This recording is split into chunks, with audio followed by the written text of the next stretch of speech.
जय हिंद मेरे डियर साथी। मैं आपका साथी विकास और आज हम देखने वाले हैं drugs acting on respiratory system. ये देखा जाए तो D pharma second year pharmacology chapter number 7। कितना? चैप्टर नंबर 7 का ये पोर्शन है।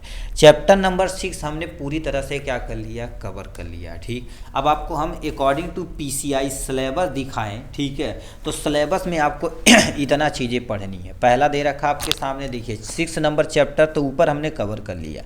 नेक्स्ट में यहाँ पर देखिए 7वां number drugs acting on respiratory system, मतलब ऐसी दवाइयाँ जो हमारे रिस्पायरेटरी सिस्टम, जैसे किसी को अस्थमा हो गया, ब्रोंकोडाइलेटर हो गया, सीओपीडी हो गया, ठीक है, क्रोनिक ऑब्स्ट्रक्टिव पल्मोनरी डिजीज हो गया, ये सारी चीज़ें।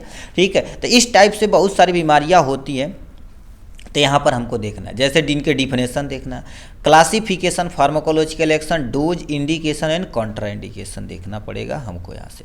इसमें हमको सबसे पहले ब्रोंकोडाइलेटर देखना पड़ेगा। ऐसी दवाइयाँ जो हमारी ब्लड यानी जो ब्रोंकियोल होता है उसको डायलेट करती है, इसको देखना है। एस्पेक्टोरेंट देखना है, एंटी टेस्यू देखना है और म्यूकोलाइटिक एजेंट देखना है। तो इतना चीज़ हमको क्या कर देना, 7 नंबर चैप्टर में देखना है। According to new PCI syllabus के अकॉर्डिंग इतना देखना है। अब समझते हैं यहाँ पर से जो मेन मुद्दे हमारे पास हैं इनके बारे में। क्या लिखा? Drugs acting on respiratory system. अब गुरुदेव रिस्पायरेटरी सिस्टम के बारे में थोड़ा सा बता दी। देखिए यहीं पर हम डायग्राम बनाते हैं, आप तब समझेंगे। पहले डिफिनेशन समझ लेते हैं। दो ड्रग्स, ठीक है, which are use to treat disease, मतलब बीमारी को ट्रीट करने के लिए, या डिसऑर्डर ऑफ रिस्पायरेटरी ट्रैक, मतलब ऐसी दवाइयाँ जो केवल रिस्पायरेशन से प्रॉब्लम कुछ भी हो, डिसऑर्डर रिस्पायरेटरी ट्रैक में कुछ भी प्रॉब्लम हो, जैसे अस्थमा हो गया, कफ हो यानी कफ हो गया, सीओपीडी हो गया, ब्रोंकाइटिस, इन सब के ट्रीट करने के लिए जिस दवा का प्रयोग किया जाता है उसी को respiratory system acting on drugs बोला जाता है। अब इसमें क्या कर देते हैं, थोड़ा सा समझते हैं रिस्पायरेटरी सिस्टम के बारे में। अब देखिए होता क्या है, यहाँ पर हम बनाते हैं रिस्पायरेटरी सिस्टम। ये आपके सामने क्या हो गया, नाक हो गया, ठीक, नोज। अब नाक के बारे में थोड़ा सा सुन लीजिए तब आगे चलते हैं। यहाँ पर नाक हो गया, ये आपको सामने नोज हो गया। अब नाक के अंदर तुम्हारे पास बहुत सारे म्यूकस रहते हैं, प्लस में हेयर रहते हैं। हेयर क्या करते हैं, जो भी डस्ट पार्टिकल आता है उसको ट्रैप कर लेते हैं, पकड़ने का काम करते हैं। म्यूकस हवा को नमी देने का प्रदान करता है। ये आपके सामने विंड पाइप हो गया। विंड पाइप मतलब तुम्हारे पास सांस वाली नली। ये आगे की तरफ जब मूव करती है तो यहीं से क्या कर देती है, आपके सामने लंग्स होता है। एक लंग्स इधर, अब दूसरा लंग्स आपके सामने क्या हो जाएगा, इधर हो जाएगा यहाँ से। ये आपके सामने 2 लंग, ये क्या कर देती है, यहाँ पर आके डिवीजन हो जाती है यहाँ से। ये आपके सामने क्या हो जाएगा, विंड पाइप हो जाएगा। विंड पाइप देखा जाए तो इपिथेलियम टिश्यू की बनी होती है। अब ये जहाँ पर आता है उसे ब्रोंकियोल बोला जाता है। ठीक, ये जब पहली बार डिवाइड होती है इसको प्राइमरी से सेकेंडरी में होती है। ये क्या कर देती, इधर फर्दर जाके डिवीजन हो जाती है इधर, ठीक है, ऐसे हो जाती है। ये इधर चली जाती है, आगे क्या कर देती है, गुच्छे नुमा संरचना बनाती है। इसको प्लीज़ आप ध्यान से समझिएगा यहाँ से। ठीक, तो अब देखिए यदि पहली बार डिवीजन होगी तो प्राइमरी, उसके बाद सेकेंडरी, टर्सरी, क्वाडी, इस तरह से चली जाती है। ठीक है, तो इसको क्या बोला जाता है, आपके सामने ब्रोंकियोल बोला जाता है। क्या हो गया, ब्रोंकियोल्स। इसमें कोई प्रॉब्लम होती है उसको ब्रोंकियोल्स बोला जाता है। अब ये सबसे लास्ट वाला जो पोर्शन होता है जिसे हम अल्वुलाई बोला जाता है, ये आपके सामने यहाँ दिया गया है। मतलब देखा जाए तो रिस्पायरेटरी सिस्टम में इतनी प्रॉब्लम हो रही है, मतलब इतना पोर्शन होता। अब कहीं ना कहीं इसमें कहीं दिक्कत होगी तो समझ जाना रिस्पायरेशन प्रॉब्लम हो चुकी है। ठीक, अब समझते हैं इसमें पहली बीमारी आपके सामने जो सिलेबस में है, ब्रोंकोडाइलेटर के बारे में। अब हम ही बोले ब्रोंकियोल डायलेटर। अब ब्रोंकोडाइलेटर मतलब क्या होता है, जो ब्रोंकियोल्स होते हैं वो थोड़ा सा क्या कर देते हैं, ऐसे नॉर्मल है तो थोड़ा सा फैल जाते हैं। अब लिख रखा क्या होगा समझते हैं। देखिए कहाँ चला गया, ये आपके सामने ब्रोंकियोल, ये थोड़ा सा चौड़ा हो जाते हैं। उसी कंडीशन को हम क्या बोलते हैं, ब्रोंकियोल्स बोला जाता है।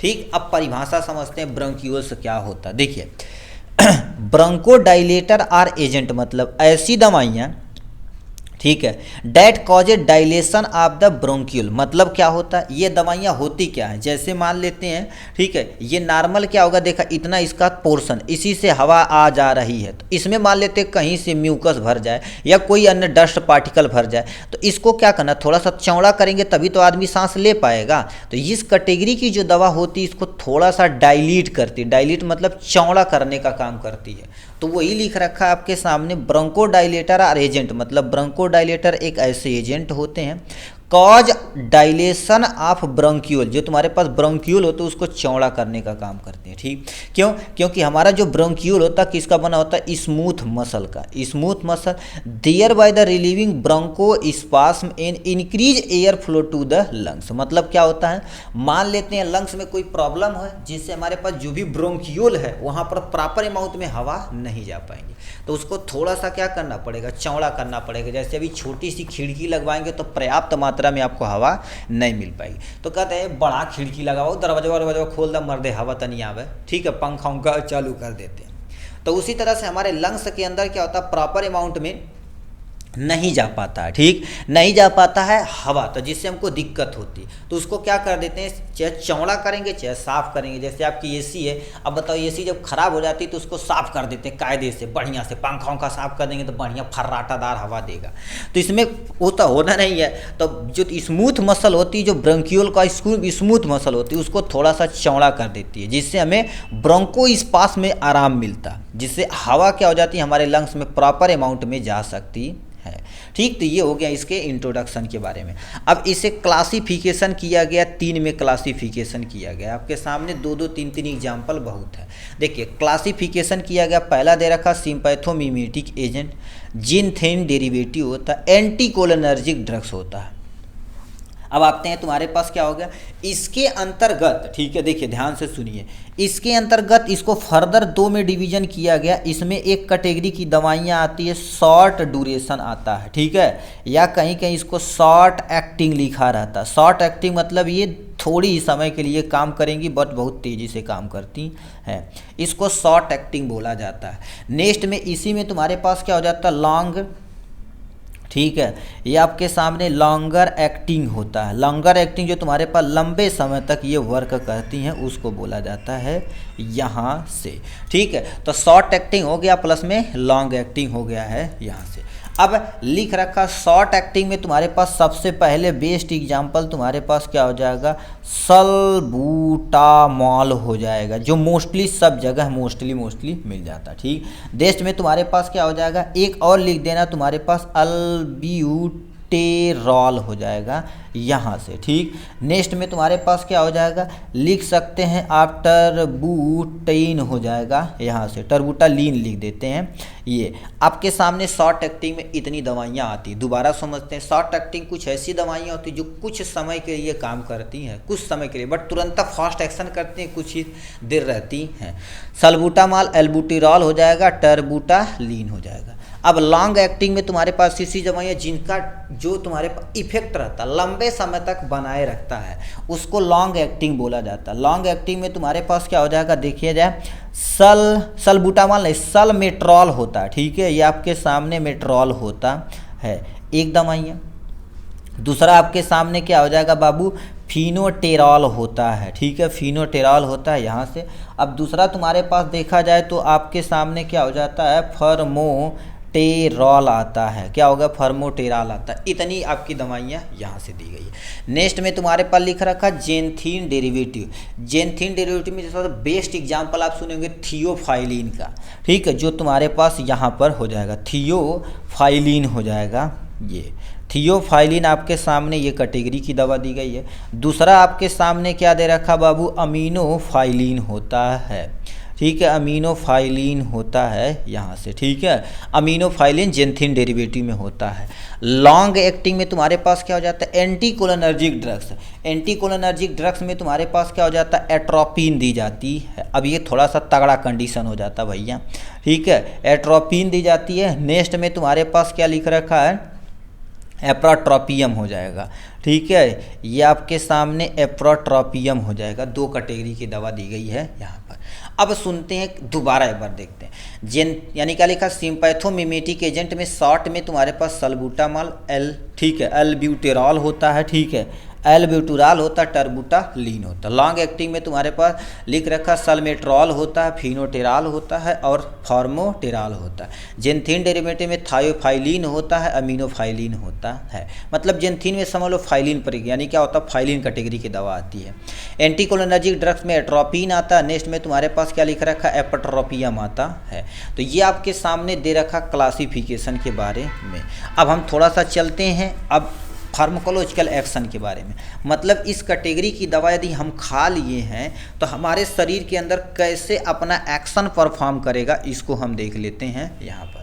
तो सुनिए, फार्माकोलॉजिकल एक्शन में आपके सामने यहाँ से दिया गया। अब क्या क्या दे रखा, ध्यान से सुनिए।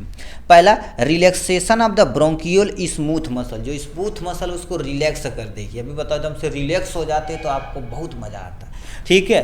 तो आपके सामने जो ब्रोंकियोल होता है उसको स्मूथ मसल होती है, उसे रिलैक्स कर देती। They act on beta adrenergic receptor. हमारे शरीर के अंदर बीटा एडनर्जिक रिसेप्टर होता है। अब उससे बाइंड करेगा तो जाहिर सी बात क्या हो जाएगा, इनबिट करेगा फास्फोडाइस्टरेज के। मतलब एक तरह का एंजाइमेटिक ये है। फास्फोडाइस्टरेज को तो क्या करेगा, तुम्हारे पास इनबिट करेगा, लीड टू द, ठीक है, लीडिंग टू ब्रोंकोडाइलेटर। होता क्या है, सबसे पहले फार्माकोलॉजिकल एक्शन में देखा जाए तो ये कैटेगरी की दवा सबसे पहले जाएगी बीटा एडनर्जिक जो रिसेप्टर होगा, ठीक, उस पर एक्ट करेगी और तुरंत क्या हो जाएगी, यानी फास्फोडाइस्टेरेज जो तुम्हारे पास होता है उसको इनबिट कर देता है, जिससे ब्रोंकोडाइलेशन हो जाता है। क्या हो जाता है, ब्रोंकोडाइलेशन हो जाता है यहाँ से, ठीक। नेक्स्ट में रिलैक्सिंग द मसल। मसल को क्या करेगी, रिलैक्स करेगी, जिसको ब्रोंकोडाइलेटर रिड्यूज हो जाएगा और obstruction in the bronchi and bronchiole. मतलब जो भी तुम्हारे पास ब्रोंक्यूल अब लिख रखा ब्रोंकियाई, जो पहला स्टेज होता है ब्रोंकियो बोला जाता है, बहुत ज़्यादा कैटेगराइज हो जाता है तो उसे ब्रोंक्यूल बोला जाता है। अब जो भी एब्स्ट्रक्शन था उसको रिड्यूज करेगा, जिससे भरने से ब्रोंकोडाइलेशन हो जाएगा। अब यदि ब्रोंकोडाइलेशन तो हवा भैया आवे जावे कोई फर्क नहीं पड़ता है, मस्त से सांस लेंगे बुढ़ऊ मनाई, ठीक है। तो ये आपके सामने हो गया। नेक्स्ट में इंक्रीज एयर फ्लो और oxygen supply into the lungs. अब देखिए साफ साफ लिखा है। अब बताइए ये सब रिड्यूज हो गया है, ठीक है, कम हो गया, ब्रोंकोडाइलेटर हो गया, तो हवा क्या करेगी, आराम से अंदर बाहर आएगी और लंग्स बढ़िया से काम करेगा, ठीक।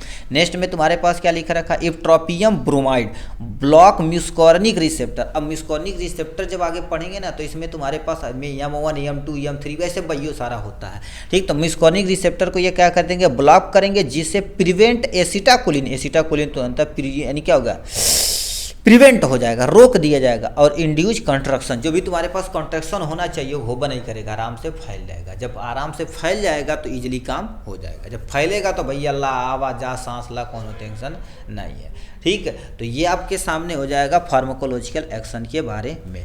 अब हम क्या चल देते थोड़ा सा इंडिकेशन, मतलब इस कैटेगरी की दवा कहाँ कहाँ आप प्रयोग कर सकते हैं। पहला दे रखा salbutamol use treatment of acute asthma attack and bronchospasm. यानी सल्बूटामॉल का उपयोग कहाँ पर किया जा सकता है, अस्थमा अटैक, किसी पर्सन को अस्थमा का अटैक आ चुका है, ठीक है, अस्थमा का अटैक आ चुका तो उन सब से क्या कर देते हैं हम, ठीक है, बचने के लिए, हम ट्रीट करने के लिए हम क्या कर देते हैं, इस कैटेगरी की दवा में सल्बूटामॉल प्रयोग करते हैं। नेक्स्ट में दे रखा है tiotropium is use in the treatment of COPD। COPD का फुल फॉर्म देखे कितने मेरे भाई कमेंट बॉक्स में भन्न से लिख के दिखाते हैं। दोबारा बोल रहे हैं, लिख रखा टियोट्रेपियम का यूज ट्रीटमेंट ऑफ COPD में हम क्या कर सकते हैं, इसका उपयोग किया जाता है। नेक्स्ट में theophylline is use treatment of chronic asthma, यानी किसी पर्सन को अस्थमा हो चुका है तो उसमें हम क्या कर सकते हैं, ठीक है, इस कैटेगरी की दवा प्रयोग कर सकते हैं, ठीक। एंड COPD में हम क्या कर सकते हैं, थियोपाइलिन दे सकते हैं, ठीक है। लिख रखा तुम्हारे पास एप्रा, ठीक है, ipratropium is use treatment of the bronchospasm.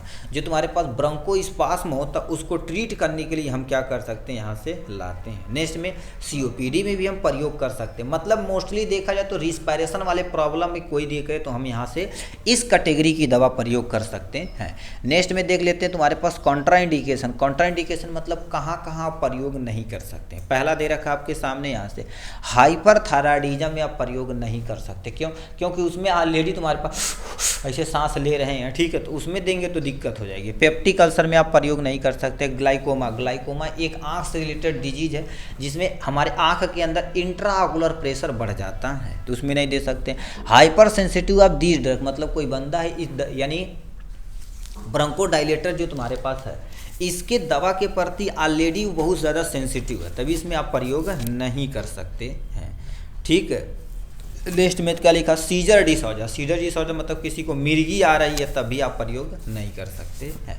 Severe cardiac disease मतलब किसी पर्सन को हार्ट से रिलेटेड प्रॉब्लम है तभी आप प्रयोग नहीं कर सकते हैं। ठीक, अब नेक्स्ट में तुम्हारे पास क्या लिख रखा, डोजिंग की बात की जाए तो डोजिंग देखा जाए तुम्हारे पास होता क्या है, यहाँ पर आप देते हैं सल्बूटामाल तुम्हारे पास देखा जाए तो 2 से लेकर 2.5 mg मोस्टली देखा जाए तो ये क्या जा जाते हैं ट्वाइस ए डे, मतलब दिन में क्या कर सकते हैं 2 बार, यानी बीडी हम क्या कर सकते हैं प्रयोग कर सकते हैं अकॉर्डिंग टू कंडीशन। ठीक, नेक्स्ट रखा तुम्हारे पास सल्मेट्रॉल। सल्मेट्रॉल देखा जाए तुम्हारे पास 50 mcg होता है, ये देखा जाए तो अब देखिए सल्बूटामाल भी इनहेलर वगैरह के तौर पे भी दी जाता है और कप सिरप में भी मिलाया जाता है। ठीक, अभी कप सिरप देखेंगे तुम्हारे पास जो सिरप वगैरह होता है तो उसमें देखेंगे सल्बूटामाल होता है।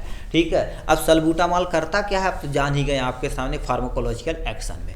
ठीक, तो यहाँ पर हम क्या कर सकते हैं देखेंगे, कप सिरप मोस्टली क्या कर देते हैं दिन में 2-3 बार पी लेते हैं, डिपेंड करता है यदि ज़्यादा तेज आती है तो।